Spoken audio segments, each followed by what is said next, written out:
And a warm good morning to everyone. I'm Varsha Rebello. I'm from Mumbai and I have been a career counselor for 20 plus years. Currently, I'm associated with I Dream Career as a senior counselor and a trainer. Career counseling is one important part of a student's journey, and it is undergoing so much of change because the space of careers is evolving. To be able to give a child the appropriate guidance at the right time becomes very important. And that's what I'm going to touch base on today. So thank you for joining in, and let's take this a little ahead. I'm going to share this link in the chat box. I would request all of you to please put in your answers here on the uh, screen when you open it. So just give me a minute. Here is the link in the chat box, and you may start answering this.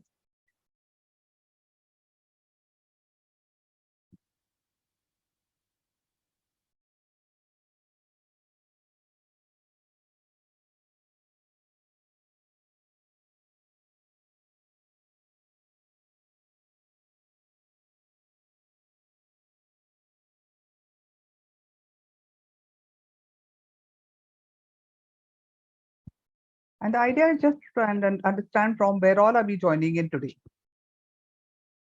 And if you put your answers, I'll go ahead to the next slide, which is what is career guidance and are there ways to plan your future? And this is a question that keeps coming back because students and parents always tend to think that this is the only way. There is only one way to do things. There are so many pathways for every career. It's important to understand the pathways, important to see how it's going to take us, what will be the outcome if I take this pathway. So it's for that that a career guidance process becomes very, very important. Why is planning needed? Obviously, there are different milestones in a child's journey. When it comes to careers and education, at every point of time, we need to understand what is the next step and we need to plan it out. Unless we plan it, we may come at a stage where, I am here, but now I don't know what to do, which is very, very common with students, especially 12th grade students who are preparing and appearing for national level competitive examinations. Sometimes the result doesn't come in favor, and it's then they get up to say, oh, what am I going to do now?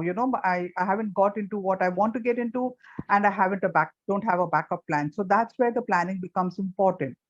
And how is effective planning done? That's something that comes in the space of career counseling, where a trained career counselor would be able to put in the milestones that a child has to reach in his journey of career counseling. And so we all have, gone shopping, bought shoes, and I would really like to know from you guys, if you could put your answers in the chat box, what factors do we consider when we buy shoes? It's a very simple thing. We all go to the market and buy shoes. But what are we looking at when we buy this simple pair of shoes? So if you could just put your answers in the chat box, I would love to see what we are thinking about. And I'm sure all of us are going to be having a similar kind of a response in the chat box when we are looking at it. So if we could have that. Just a second. Yeah.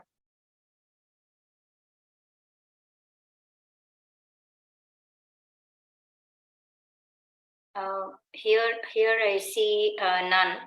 I don't see anyone. Okay. Yes, Varsha. Okay, you have shared the link, is it? Yeah, okay. That's where I've shared the link for the first slide. Here, if the participants could put their response as to what do we consider when we buy shoes. They are posting, they don't have the Zoom link with them. They will log in through the website, ma'am, the audience.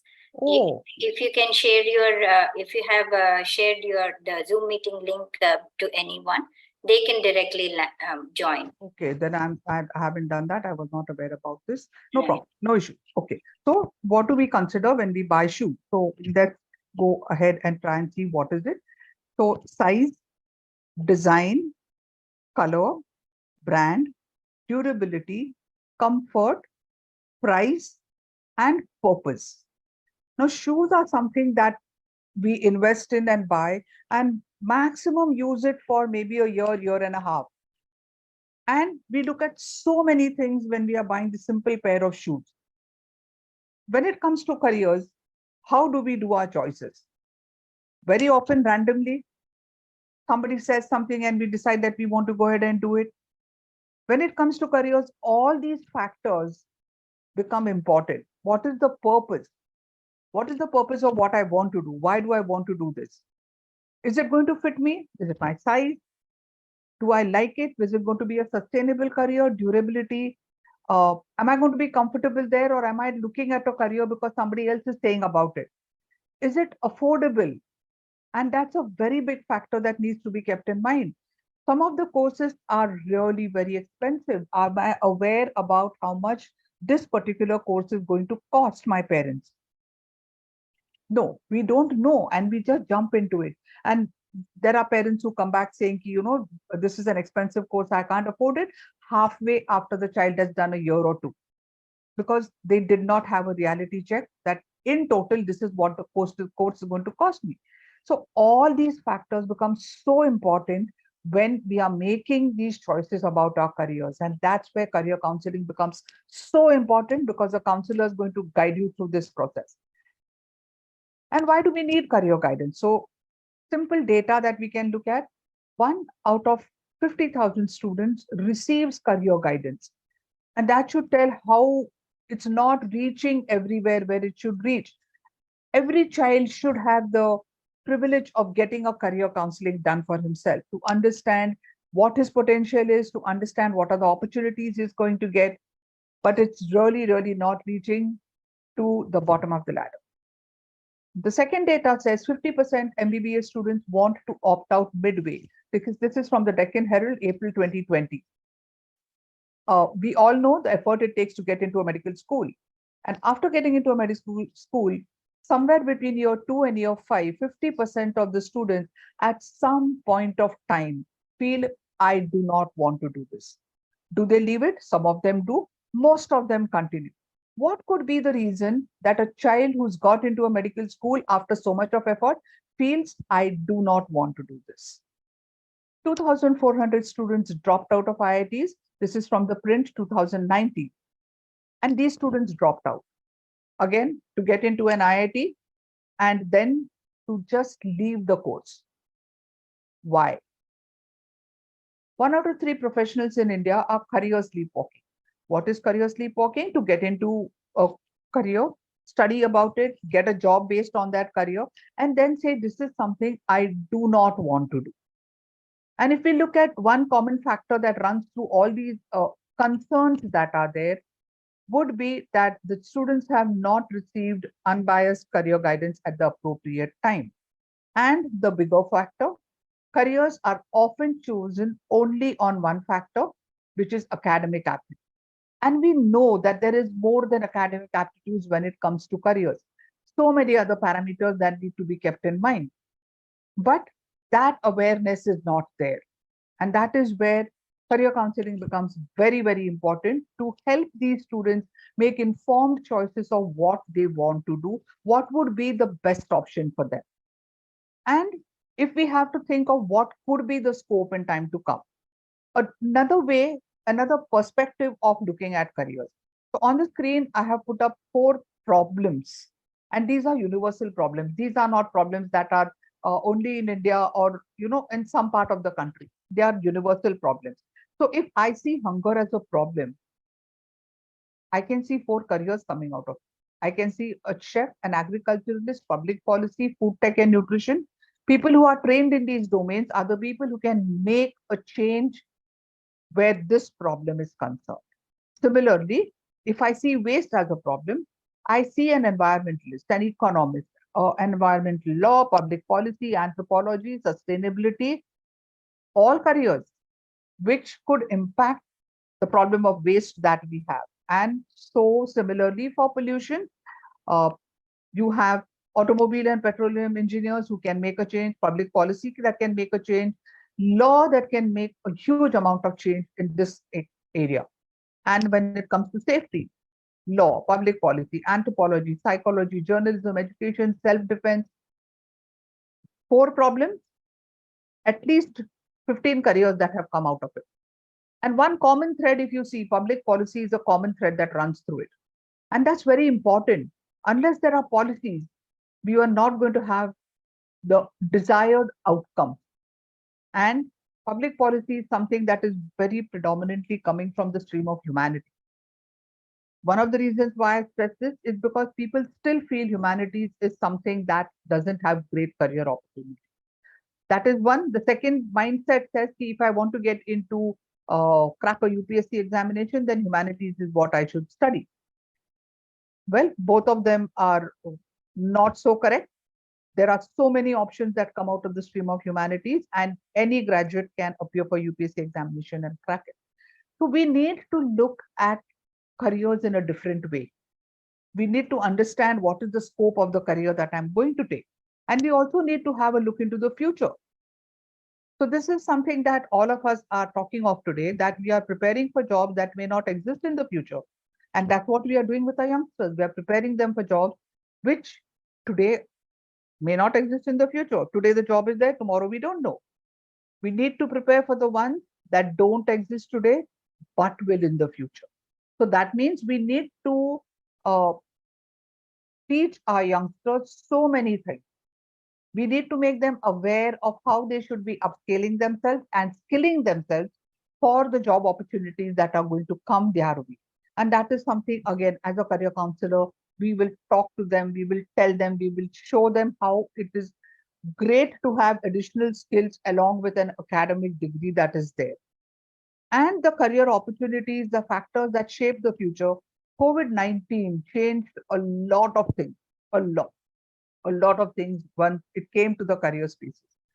Some of the careers that people were not aware about have suddenly come into fore. People are looking at one of the bigger sectors that students are looking at is what we say as allied medicine or paramedical courses. There's so much demand from the student community now for considering these kind of courses. Uh, Technological progress has been phenomenal, and the careers that are coming out of it, oh, amazing. It's just that students are thinking only in one direction. They need to open up and see that there are so many other opportunities with the tech knowledge that is there. Globalization and climate change is a topic for everyone to be concerned about. And careers related to green environment, sustainability are getting immensely popular. And demographic and social changes, a lot of changes that happen and will continue happening. Students need to think in terms of all of these changes as great career opportunities for them to explore. Obviously, they'll take the learning that is related to it. They'll take up skills that are related to be relevant in these careers, but the opportunities are there. Sad part, nobody's there to tell them what are the opportunities that are there. And hence we work in the same fixed mindset of how things are going to move ahead. And how can we prepare them for the future? So improving learning skills. First of all, we need to know how to learn. We're just learning from books. We're just doing rote learning. And there are so many other platforms. One of the positive learnings that came out of COVID was technology imbibed learning, which was a great way to learn. Now, online courses are an accepted platform for learning. Students are going onto those platforms. But how do I navigate through it? How do I get into courses which are recognized? Something that needs to be addressed. Learning school to work soft skills. Soft skills are absolutely important for all the technology that is there. At the end of the day, we are interacting with humans and we will continue to do that. So definitely we need to have our communication skills going where, our empathy there in place, all that we need to connect as a human being. And that is something that the children have to be taught. And advantage of next gen technology. Technology is growing in leaps and bounds. Every day there is something new that's happening. While that's a big positive that is happening, the negative also is there. We need to be aware about it. I mean, a simple Google search for anything will throw pages and pages of information. And how do I filter what is correct and what is not correct? So those are the challenges that would be there. We have students who come to us and say, this is an XYZ career, I read about it, and how do I go about it? And you will realize that this is something that is just there. There is nothing that's really happening in this space right now. Random information that they will come out with. They're very good at doing their research. They're very good at reading through pages of information on Google, but Am I in the correct space? Do I have what is needed to get into this career is something they don't think about. And how do we understand that? So what are the factors that we need to keep in mind when we are choosing career? And there are 5 factors that are mentioned here, and there are more than that, but these become the important ones. So starting with skills, and what is skills? Skills is something that I can learn. I learned to ride a bicycle. It's a skill that I learned. I learned to use the computer. It's a skill that I learned. So these, all of us can learn multiple skills, and certain careers would demand that I have certain skills with me, so I will learn it. Aptitudes is the innate potential that I have. All of us have these innate potential. The percentage of it differs. Some of us have, maybe a good numerical skill, so my number aptitude is good. Somebody may be very creative, so my spatial aptitude would be good. And it's important to understand that. Now, this is something that the school would not be able to point out, because at schools it is only academic performance. There are so many factors beyond that to say whether this child is good in a particular aptitude. Interests, very, very important to understand the kind of interests that I have and what careers would connect with the interests that I have. So we look at a lot of interest factors, and so somebody has an interest which says is a social interest. Means a person is somebody who likes to connect with people, somebody who likes to help people. So what kind of careers would remain relevant for this person? Somebody who's got an investigative interest, wants to understand things in details, would go into minute understanding of everything. What kind of careers can this person think about? Values and motivations become very, very important when you get into careers. And absolutely strong this thing of values is appreciated across all careers. You need to be able to hold on to your values in the most challenging situation. And motivations are something that uh, drives you to do what you're doing. Unless you're motivated to do it, you will probably get up every morning and say, oh God, it's a Monday. But if you are somebody who's passionate about what you do, who love what you do, you'd be more than happy to do that every single day of your life. And that comes when you have been guided through the process and identified and told, hey, this is a great career that you can look at.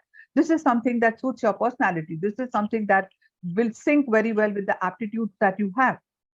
So understanding these factors and then mapping a career to it becomes very, very important, rather than randomly selecting a career. And which is what is still happening in spite of career counseling being there, career counselors being available, people talking about it. But still, students and families make the choices in the same way that was happening maybe 20 years ago or even before that. Still continues, and which is sad, because when parents come to us saying random statements like, if there's no engineer in our family and this child should become an engineer, or I couldn't become a doctor and I want my child to become a doctor, and the child is clearly not interested in biology, not interested in getting into medical sciences, but family wants, so he will go through it. And it's not only for engineering and medicine, it is for every kind of career that we come across. Parents, then somebody said I should do this, and the bigger pressure for students is their friends, which is peer pressure, as to my friend is doing this, so I would like to do that. That's the first thing that students look at. What is my friend going to do? If my friend is going to go for commerce, I'm going to go for commerce. Well, your friend may have thought of what he wants to do post commerce. Do you have a clarity what you want to do? So that is something that a child needs to get before he makes these choices of what am I going to do later on. Personality, another important factor that becomes important going forward. Some of the careers need certain kind of personality. That doesn't mean a person who doesn't have that personality cannot get into it. We need to understand the roles that the person could do. So the simplest example would be a person who is an introverted person who is not very comfortable talking to people and says he wants to get into mass media. Well, he can. He may just not be able to get in front of the camera because he's not very comfortable there. He's not a people person. But the background roles in mass media also are so many, so many. So even with the introverted personality trait, I can still get into a career which is in your face kind of a career, but I need to understand the role that I am going to play in that career. So these things become important, and this is what we talk about when we are interacting with students who come to us after doing a psychometric assessment to understand what the child's aptitude is, personality, its interest is, what is the family thinking about, what is the finances in the family. So we put in a plan A and a plan B for every student, and we consider all these factors when we are suggesting so many things. Ms. Uh, Varsha, sorry to interrupt you, ma'am. yes. We have around 10 questions posted by the audience. If you would like to take the questions, or you want to present your PPT more? There are just 2 or 3 slides more. I'll finish that and take the questions. No issues. Please Okay, go ahead. thank you. So all these factors that are there need to be addressed at the right time. And whatever time the child comes to us would be a right time because he has reached out. He is seeking help and we should be able to give that. There are challenges when a child comes to us a couple of days before the exam result and says, "Oh, ma'am, let me talk. Can you tell me what I should be doing?" That doesn't give the child enough time to do his research. We do not want the child to get into anything till the time he is very clear about what am I getting into. So he needs enough time to do the research. He needs enough time to come back with his questions and say, hey, these are my doubts about this particular career that I was talking about. The second thing, like I mentioned earlier, finances is a big concern. And parents need to be aware about it. And if they reach out earlier, it gives them time to plan their finances also. I've come across parents who are ready to mortgage their house and sell their properties to give the child the education. And while that's a very noble thing to do, simple option of an education loan is something that the student can avail of. But the moment you say loan, it feels like something, oh no, I can't do for my child, so I'm taking a loan. No, it's the same that is there. It's a support that is being extended. Please take it. Better than selling off your property. But this is something typically that we come across in 2 tier, 3 tier cities where parents are ready to go to such extents to get their children education. So all these factors become so important when we are talking about it. And the psychometric assessment that I spoke about is a guideline to help us understand what the child is capable of. So first of all, it's an assessment and not a test. The difference being that in an assessment, there are no right or wrong answers. In a test, there are right or wrong answers. So child gets very, very conscious about it. And again, moment test is something that puts everybody's antenna up. So, like I said, it helps the student understand himself a little better.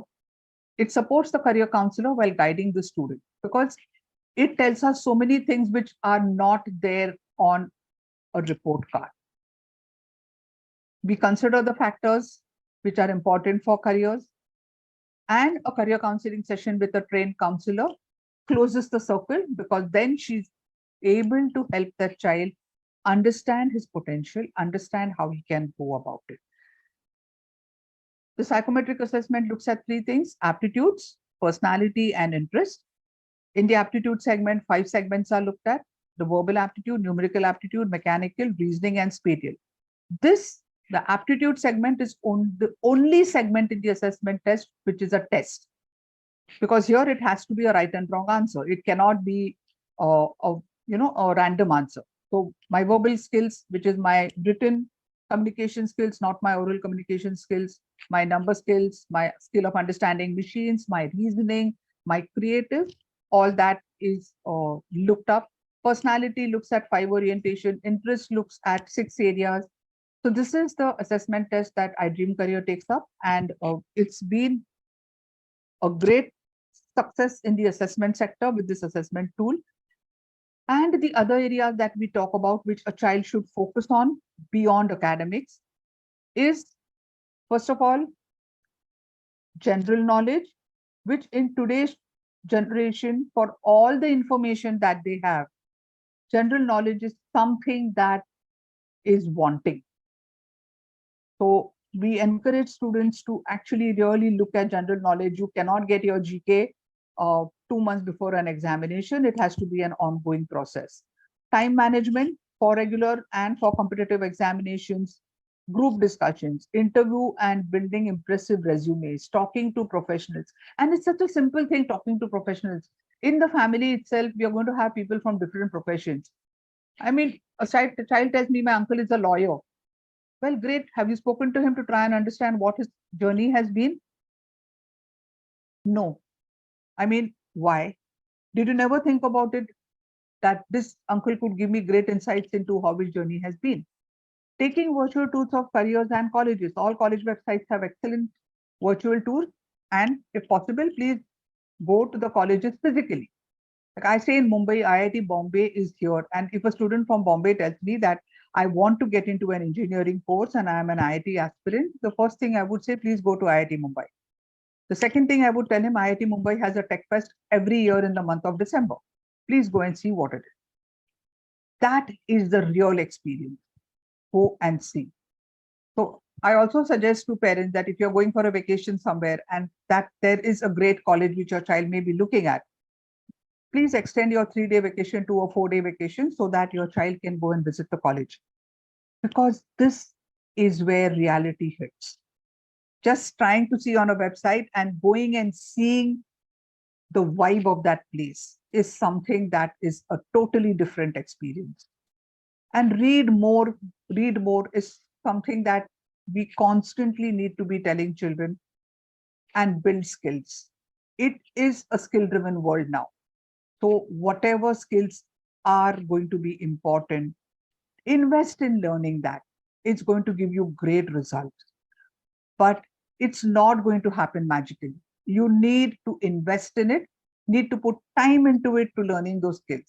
So I had a kid last week who has just passed his 10th grade and with great difficulty, great difficulty. He is having a tough time with school.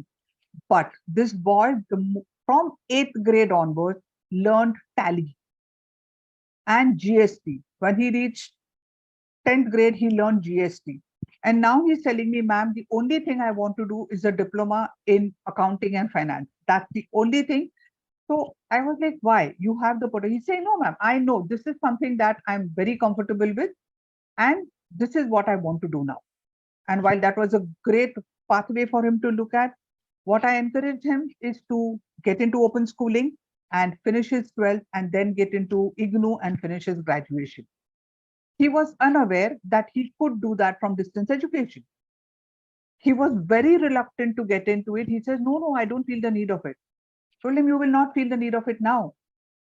A couple of years later, you will feel the need of it.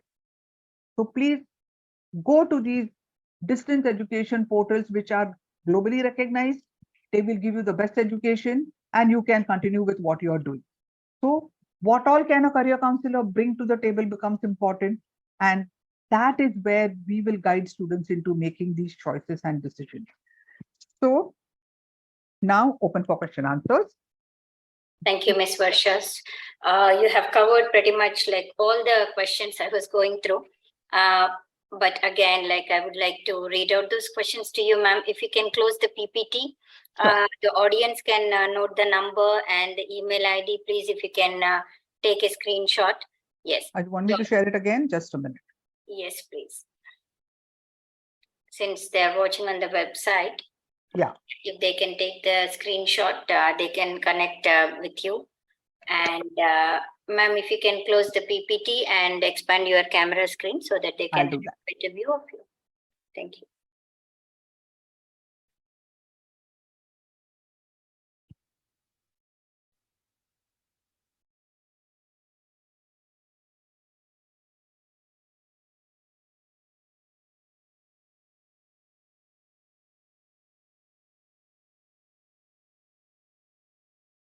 Yes, ma'am. Questions, please.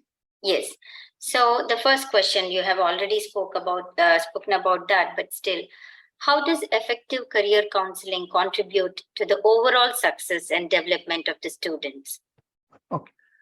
So a career counselor session generally consists of guiding a student, understanding him, and then guiding him into the relevant options that could be best suited for him. So depending on what standard the child is reaching out to us, ICSE, IGCSE students have to make a choice in grade 8. CBSE, state board, or other boards, the choice is made after grade 10. 12th grade students have to decide what professional courses they are going to get into. So at every stage, whatever is relevant to them, we map that and give it to them and guide them in directions of entrance examinations, plan A, plan B. As I said, always a plan A and a plan B for every child that we will look at. At 10th grade students, we also talk about optional subjects that the child should look at. CBSE board offers 70 optional subjects. And for us, every optional subject is a backup career plan.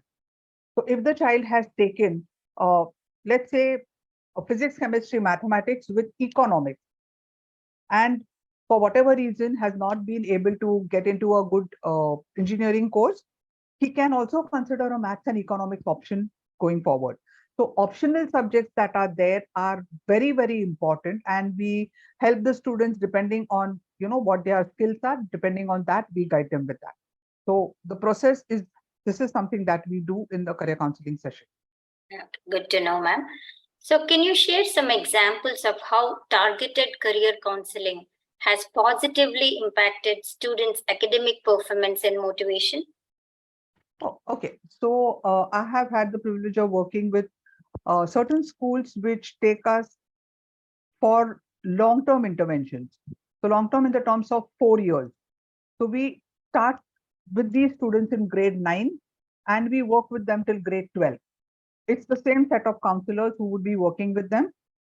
So we know this child journey from grade 9 onwards. So in grade 10, subject selection is what we would guide him through. 11th and 12th would be the entrance exam preparation. In 12th, it would be what colleges to be shortlisted, what would be plan A in those shortlisted colleges, plan B in the shortlisted colleges, and then helping them into college admission processes. So we've had success rates in helping students getting into NIFTs, into the best universities in India. Also, with the CUET coming in now, a lot of students have also got into a good number of central universities, and that's thanks to CUET. Because if it meant doing independent examinations, that is where it was getting challenging for the students. How many exams do I appear for?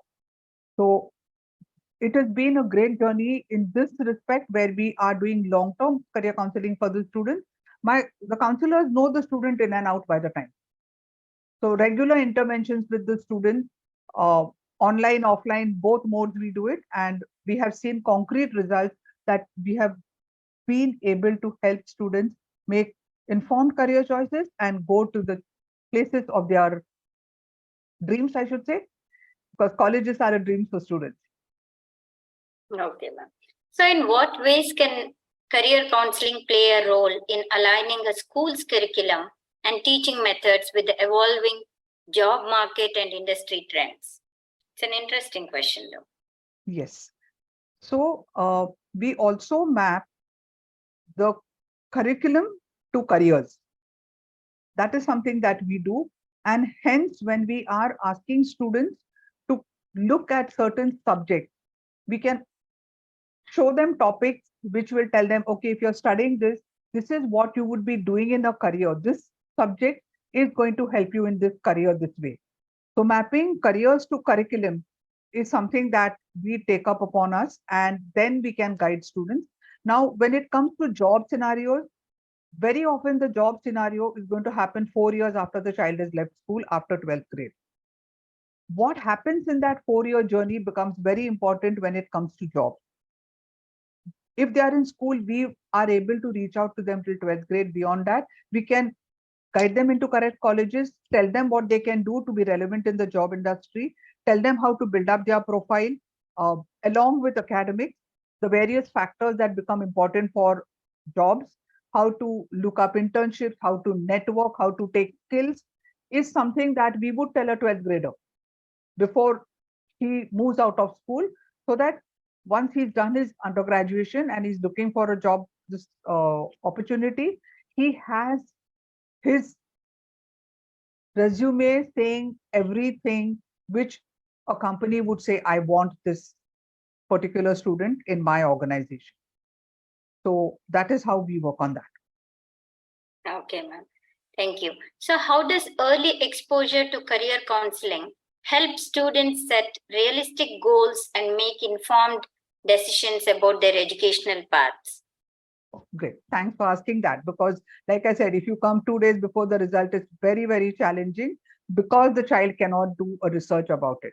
See, one thing is that we do not make a decision for a child. As a career counselor, I would never decide for a child. I would guide a child. And if I have to guide a child, I have to give him the resource and the time to be able to understand about the career. So that is where, if a child is reached out to us with enough time for him to do his research, we would be talking about 6, 7 careers and then narrow it down to say, okay, these are the top 2 or 3 that we want to look at. So from 6 or 7 to come down to 3, the child should have time to invest in reading about it, talking to professionals, visiting a few colleges. So all that becomes important. Just saying that I want to do this and not understanding the reality about it is where the problem starts. So we always say that early intervention is great because it gives the child and the family enough time to gather the information, come back with the question, which then the career counselor would be able to help them through. Key, okay, if this is the area you're looking at, this is how it's going to go. For everything that the child says, we'll be able to say this is how the journey is going to be. It's not a one person decision. It's a family decision when it comes to careers. The career counselor is going to guide the child through the entire process. But at the end of the day, it's a family decision that needs to be taken. So the family needs to be involved in it. We always prefer to have the family for the discussion. If the child is just going to be sitting alone, it's very, very challenging because there are concerns which the child may not be able to address, may not even know that this is a concern which my parents are having. So the parent involvement becomes very important in this entire process. Ma'am, so what challenges might educators face when implementing career counseling in a school environment? And how can these challenges be addressed? Okay, so educators may have the problem that, you know, I know my child, why do I need a third person to help me with that? And I mean, I appreciate that every parent knows their child, but what a career counseling session would give insights into the child, which as a parent, you may not be aware. Academically, the child may not be showing that kind of a potential, but he has an innate potential to excel in certain areas. So this is something that the career counselor is going to bring to the table when you have the interaction. So if we want to implement a program, we need to have the awareness spread to the parents as to how the program is going to help their children make informed decisions about it. The kind of careers that are there, I mean, 550 careers, between 550 to 580 careers, that is the bandwidth on which we can talk about careers. And if I ask a child to tell me about careers, he will not be able to tell more than 4 to me. So this is the kind of information and knowledge that a career counselor comes with. Should children not have that kind of an exposure to know that if I do this, this is also a career? It is so sad when a child tells me that if I do not crack the JE, I cannot get into an IIT at any point of time. Why? You can do a BSc also and get into an IIT. Is this option? Do you know about it? No, ma'am, I didn't know. I thought only JE was the way. Well, after BSc also, there is an option. It will not be a BTech, but if IIT is your end goal, definitely you can do it. Design courses, can I do a design course in an IIT? Most of them don't know that there are IITs which provide a design course. So for everything, there are so many options. That is what a career counselor comes with, to show So, the multiple pathways. right, ma'am. So, what strategies can schools use to engage parents and guardians in the career counseling process and help them understand its importance? So, first, I think that the parent should have an idea. Then Yes. only they can explain or make the Absolutely. child So understand. if you reach out to us, we could do an online webinar for the parents and share with them the information about how we do career counseling. We can talk about data which has shown results to us when interventions have been done at the right time to the students, and how it is going to help the children. At the end of the day, I think every parent wants his child to be successful and happy in what they are doing. So a career guidance session definitely helps them understand that. Also help them understand the opportunities that are there for the students and the effort and the pathways that need to be taken to reach their destination. Because sometimes it's just that it's okay, you do it, it's easy. There is nothing as easy. For everything, there's going to be an effort. The second thing is, I don't think my child can do it. Why do you think your child can't do it? Probably he needs support in certain areas, and certain areas he's good. We just need to be able to identify that and put in the correct support at the correct time. The child will go through it. But that is something that a career counselor would come in and say, hey, these are 3 areas that your child is good at. This is 1 area that your child needs to work on. This is his personality. This he needs to modify this and work towards being X, Y, Z. Because this career, what he wants to get into, is going to need him have this kind of a personality type. These are the aptitudes that he's going to need. So once all that is highlighted in an assessment report, it's very, very relevant that a parent understands that. Right. So reaching out to the parents becomes the first thing, and a webinar can be arranged for that. Yes. So last question, but not the least and very important question. Someone wants to know, could you highlight any successful case studies or success stories where career counseling played a pivotal role in your journey? Absolutely. I could write a book about it because I've been doing this for 20 plus years. Right. But some of the interesting ones I would definitely love to share. So I had a student who had done a 3rd year mechanical, no, 2.5 years of mechanical engineering diploma. And in the month of December, he comes to me with his mother and he says, I do not want to continue with mechanical engineering. And I was like, okay, 6 months left and you will have your diploma. What happened that you do not want to do it? So he said, I never wanted to do it, but my mother insisted that I get into this. And his mother was sitting there. So she agreed. She said, he never wanted to do, ma'am, but I pushed him into it. But now he refuses to go to college. So I told him, please continue. So he says, no, ma'am. If I continue, the next step will be get into degree college, the lateral entry. He says, and I don't want to do that. Okay. So what do you want to do? He says, I always wanted to get into hotel management. That was from day one, I kept telling my mother, but she didn't listen to me.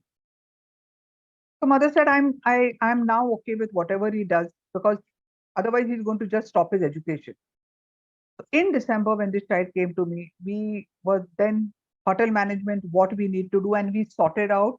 We made a list of colleges, and that was his job. He had to make a list of colleges, entrance examinations, all that he put together. The question was, hotel management entrance examinations need you to have passed 12th grade. You cannot get into hotel management unless you're 12th pass. So I put that forth to him, and his mother told me, ma'am, I have got him past his 12th standard from NIOS because I was this thing about it that he may not continue. So he has passed his 12th grade. We don't need to worry about that. That's good. From then till the time the exams happened, this boy diligently kept reaching out to me, ma'am, this form is out, this should I fill up, this form is out, should I fill up? So we filled up forms of about 6 colleges and he gave his entrance examinations. His mother took the effort to go to each of these colleges where they had filled up the form. She says, I want him to see where he's going to go.